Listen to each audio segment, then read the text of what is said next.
प्रिय विद्यार्थी मित्रांनो, आपल्या पाठ्यपुस्तकामध्ये आपल्याला कीटकभक्षी वनस्पतींची माहिती दिलेली आहे. ती आपण सविस्तरपणे पाहूया. वनस्पतींच्या वाढीसाठी नायट्रोजन, फॉस्फरस व पोटॅशियम या घटकांची आवश्यकता असते.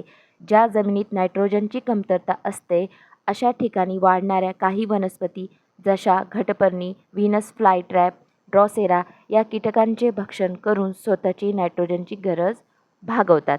अशा वनस्पतींमध्ये कीटकांना आकर्षित करण्यासाठी व ते पकडून ठेवण्यासाठी पाने किंवा फुलांमध्ये अनुकूलन झालेले असते.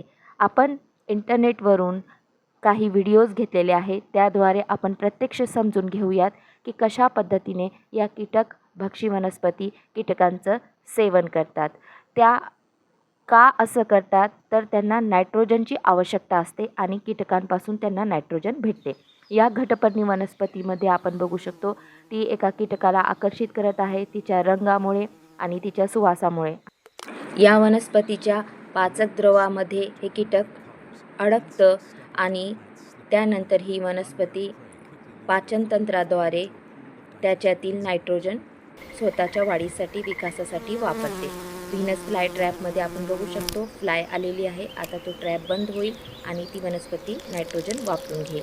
अशा पद्धतीने व्हीनस फ्लाय ट्रॅप, घटपर्णी आणि सनड्यू याची उदाहरणे आहेत. हे सनड्यूचं शेवटचं उदाहरण आहे, आपण पाहू शकता. धन्यवाद.